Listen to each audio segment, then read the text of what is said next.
तन्नैरेति तद्दूरे तद्वन्तके तदंतरस्य सर्वस्य तदसर्वास्य बाह्यता।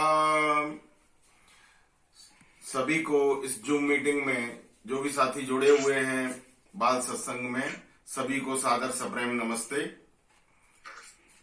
धर्म की जो चर्चा चल रही थी उसमें अभी तक 4 लक्षणों के बारे में बताया था, धैर्य, क्षमा और दमन, और इसके पश्चात बताया था अस्तेय के बारे में। आज हम शौच के बारे में जानेंगे। धृति क्षमा दमो अस्तेयम शौचम इंद्रिय निग्रहा धीर विद्या सत्यम अक्रोधो दशकम धर्म लक्षणम। शौच यानी पवित्रता, होलीनेस, पवित्रता हर तरह की। ये जो प्लास्टिक का हमने अभियान चलाया हुआ है ये भी उसमें आ जाएगा। तो पवित्रता कई तरह की होती है। एक तो शारीरिक पवित्रता है, वातावरण की, पर्यावरण की है, अपने मन की है, आत्मा की है, हर तरह की शुद्धि इसके अंतर्गत आती है। महर्षि मनु ने एक जगह लिखा है, अद्भिर्गात्यान शुद्ध्यन्ति मनः सत्येन शुद्ध्यति विद्या तपोभ्याम भूतात्मा बुद्धिर ज्ञानेन शुद्ध्यति। अद्भिर्गात्राण शुद्ध्यन्ति, जो शरीर है इसकी शुद्धि हम जल से और मिट्टी से करते हैं।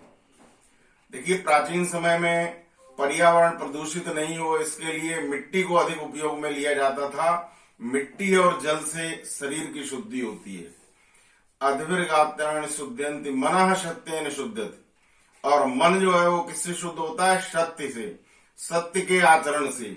जितना जितना हम सत्य का आचरण करेंगे, सत्य के रास्ते पर चलेंगे, उतना हमारा मन शुद्ध होता जाएगा। विद्या तपोभ्याम भूतात्मा, और आत्मा जो है वो विद्या से और तपस्या से, मेहनत से शुद्ध होती है।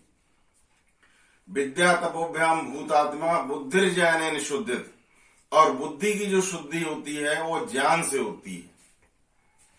जब तक हमको ये पता नहीं होगा, ज्ञान नहीं होगा, तब तक क्या सही है क्या गलत है ये हम निर्णय नहीं कर पाएंगे। बुद्धि के माध्यम से हम निर्णय करते हैं कि कौन सा मार्ग सही है, कौन सा गलत है। तो इसके लिए ज्ञान, शुद्ध ज्ञान होना बहुत आवश्यक है। इसलिए कहा गया है बुद्धिर ज्ञानेन शुद्ध्यति। लेकिन महर्षि मनु एक आगे चल करके और भी ज्यादा लिखते हैं। वो लिखते हैं, सर्वेषामेव शौचानाम अर्थ शौचम परम स्मृतम यो अर्थे शुचिर्हि सह शुचिन मृद्वार शुचि शुचि। महर्षि मनु कहते हैं जितने भी संसार में शुद्धि के उपाय हैं उनमें सबसे अधिक जो शुद्धि का उपाय है, सबसे अच्छा उपाय है, वो कहते हैं धन की शुद्धि। यदि हमारा धन अशुद्ध है तो सब कुछ अशुद्ध हो जाएगा। उनके कहने का तात्पर्य यह है कि हम मेहनत करके जो कमाते हैं उस पर भरोसा रखें। बेईमानी यदि करते हैं, ईमानदारी नहीं बरतते हैं अपने कार्य में, तो उस तरह का धन जो है वो अशुद्ध माना जाएगा। सर्वेषामेव शौचानाम अर्थ शौचम परम स्मृतम। जो धन की शुद्धि है उसके लिए यदि हम झूठ बोल करके कमाते हैं तो अशुद्ध धन माना जाएगा। यदि हम चोरी करके लाते हैं, बेईमानी करके लाते हैं, वो धन अशुद्ध होगा। उससे कभी भी हमारा मन और हमारी आत्मा शुद्ध नहीं हो सकती। इसी तरह से यदि व्यभिचार के द्वारा, गलत आचरण के द्वारा कमाते हैं तो वो भी धन अशुद्ध माना जाएगा। इसलिए वो कहते हैं सर्वेषामेव शौचानाम अर्थ शौचम परम स्मृतम। सभी तरह की शुद्धियों में जो धन की शुद्धि है वो सबसे बड़ी शुद्धि है। इसमें ही निर्देश दिया गया है कि हम जो भी कार्य करें मेहनत से करें। जैसे हम विद्या अध्ययन कर रहे हैं तो विद्यार्थी का यह कर्तव्य है कि पूरी मेहनत से पढ़ाई करें, क्यों माता पिता और गुरुजन उनको पढ़ाने के लिए प्रेरित करते हैं। तो विद्यार्थी का यह कर्तव्य है कि पढ़ाई के क्षेत्र में वो निरंतर आगे बढ़ता रहे। इसी तरह से जो अध्यापक गण हैं, यदि वो विद्यालय जाते हैं और वहां जाकर के हस्ताक्षर करने के पश्चात, सिग्नेचर करने के पश्चात यदि वो सोचते हैं कि हमारी ड्यूटी पूरी हो गई, तो ये एक तरह की बेईमानी है। जो आपको पेमेंट मिलता है, जो आपको तनख्वाह मिलती है, उतनी मेहनत आपको करनी है। ये है अर्थ की शुद्धि। जहां भी हम खड़े हुए हैं, समय के एक एक मिनट का उपयोग करते हुए यदि हम मेहनत करके कमाते हैं तो उससे ही सभी तरह की शुद्धि होगी। इसी तरह से एक शुद्धि जो है वो पर्यावरण की शुद्धि है।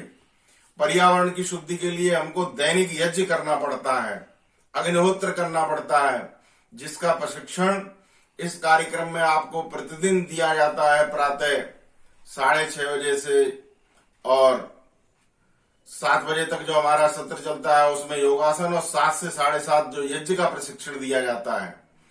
तो उसमें आप दैनिक यज्ञ सीख सकते हैं और अपने अपने घरों पर कर सकते हैं। उससे क्या वायुमंडल शुद्ध होगा। देखिए, हम प्रतिदिन वायुमंडल में अनेक प्रकार की अशुद्धियां फैलाते रहते हैं। मलमूत्र पसीना 24 घंटे जो छोड़ते हैं, उससे ये वायुमंडल जो सुंदर वातावरण है ये अशुद्ध होता रहता है। और इसकी शुद्धि किससे होगी? इसकी शुद्धि जो होगी वो इससे अग्निहोत्र से होगी, हवन के माध्यम से होगी, यज्ञ के माध्यम से होगी। तो धर्म के जो 5वां लक्षण है वो शौच यानी पवित्रता, हर तरह की पवित्रता। हम अपने शरीर को शुद्ध रखें, शरीर शुद्ध रखें, आसपास की जगह को शुद्ध रखें। यदि हमारे आसपास की जगह रहने का स्थान अशुद्ध है तो फिर मन भी प्रसन्न नहीं रहेगा। आपके पास जो लोग आएंगे वो भी घृणा की दृष्टि से देखेंगे। इसलिए वातावरण की शुद्धता बहुत जरूरी है। और इसी शुद्धता के अंतर्गत ये जो प्लास्टिक का अभियान चलाया हुआ है ये भी बहुत आवश्यक है। बड़ा अच्छा कार्यक्रम ये चल रहा है। प्लास्टिक का हम सदुपयोग करें, प्लास्टिक को इकट्ठा करें अपने अपने घरों पर, और जनवरी महीने में जब इसका कलेक्शन होगा उस समय इसको जमा करा दें। तो इससे क्या है, जो प्लास्टिक इकट्ठा होगा वो रिसाइकलिंग के काम आएगा और उससे वातावरण की अशुद्धि बच जाएगी। ये बहुत बड़ा पुण्य का काम होगा। इस तरह से हम सभी प्रकार की शुद्धि अपनी करते रहें। ये धर्म का अगला लक्षण है। इसमें मन को भी शुद्ध करना है, आत्मा को भी शुद्ध करना है, बुद्धि को भी शुद्ध करना है। मन के शुद्धि के लिए जैसा पहले बताया, हम सत्य आचरण पर बल दें, जीवन में कोई भी असत्य आचरण नहीं करें, और आत्मा की शुद्धि के लिए विद्या अध्ययन करें और तपस्या करें, कष्ट को सहन करने की आदत डालें, और बुद्धि की शुद्धि के लिए अपने शुद्ध ज्ञान को बढ़ाते रहें, और वातावरण की शुद्धि के लिए हम दैनिक यज्ञ करें। एक समय था जब हमारे देश में दैनिक यज्ञ हुआ करते थे। देखिए, कभी ये देश बहुत पवित्र था। प्राचीन समय की एक छोटी सी घटना बता करके अपनी वाणी को विराम दूंगा। एक समय हमारे देश में 7 ऋषि, जिन्हें सप्तऋषि मंडल कहते हैं, वो घूमते हुए राजा अश्वपति के यहाँ पहुंचते हैं। देखिए कितना अच्छा ये देश रहा होगा जब यहाँ पर 7 ऋषि एक साथ घूमा करते थे। और वो ऋषि जब पहुंचते हैं राजा अश्वपति के यहाँ, तो राजा अश्वपति उनसे कहते हैं कि आज आप हमारे यहाँ विश्राम कीजिए, यहीं पर भोजन कीजिए। तो ऋषि लोग कहते हैं हम आपके यहाँ भोजन नहीं करेंगे, क्योंकि राजा का भोजन जो होता है वो अशुद्ध होता है, वो अनीति की कमाई से कमाया हुआ होता है, उससे हमारा मन भी दूषित हो जाएगा। इस तरह की वाणी उन ऋषियों ने बोली। तो उस समय हमारे यहाँ के जो राजा अश्वपति थे, कैकेयी देश के राजा, वो उस समय घोषणा करते हैं, न मे स्तेनो जनपदे न कदरियो न च मद्यपा नाना हिताग्नेर विद्वान न स्वैरी स्वरणी कुता। वो अपने पूरे राज्य के बारे में, पूरे देश के बारे में घोषणा करते हैं, न मे स्तेनो जनपदे, मेरे पूरे राज्य में एक भी चोर नहीं है। न मे स्तेने जनपदे न कदरियो न च मद्यपा, मेरे पूरे राज्य में एक भी कंजूस नहीं है। कोई भी व्यक्ति ऐसा नहीं है जो नशीले पदार्थ का सेवन करता हो। इसलिए कितना पवित्र देश था। नाना हिताग्नेरा विद्वान, और कोई भी परिवार ऐसा नहीं है जहां दैनिक यज्ञ नहीं होता हो, दैनिक हवन नहीं होता हो। कोई भी व्यक्ति अविद्वान नहीं है। अभी साक्षरता अभियान हमारे देश में चलाया गया, लेकिन उस समय हमारे देश में सभी लोग बड़े बड़े विद्वान हुआ करते थे। नाना हिताग्नेरा विद्वान न स्वैरी स्वैरिणी कुता, कोई भी व्यभिचारी नहीं है तो व्यभिचारिणी का प्रश्न ही नहीं उठता। इस तरह का राजा कैकेयी देश के राजा अश्वपति उस समय घोषणा करते हैं। तो वो जो ऋषि लोग थे, 7 ऋषि थे, उनके यहाँ भोजन स्वीकार करते हैं। इसी तरह का समय जो था राजा रामचंद्र जी के समय में और राजा दशरथ के समय में, महर्षि वाल्मीकि लिखते हैं, कामीवान कुदरी कदरियो वा नशंसा पुरुष कुचित दुष्टम सक्य उध्यायाम न विद्वान च नास्तिका नाना हिताग्निर विद्वान क्षुद्रो वान तस्करा कश्चिदा सीता अयोध्यायाम नाचाव्रतो न शंकरा। महर्षि वाल्मीकि बालकांड में लिखते हैं, कामीवान कदरियो वा, पूरे राज्य में एक भी व्यभिचारी नहीं है, कोई कंजूस नहीं है। कामीवान कदरियो वा नशंसा पुरुष कुचित, कोई भी व्यक्ति ऐसा नहीं है जो कि दुष्ट आचरण करता हो, निर्दयी हो। तो इस तरह से हमारा देश बहुत पवित्र देश रहा है, और ये पवित्र था शौच के कारण। धर्म का आचरण हम किया करते थे। हम न केवल शरीर की शुद्धि करते थे, मन की शुद्धि भी करते थे, आत्मा की शुद्धि भी करते थे, बुद्धि की शुद्धि भी करते थे, और पर्यावरण की शुद्धि का भी ध्यान रखा करते थे।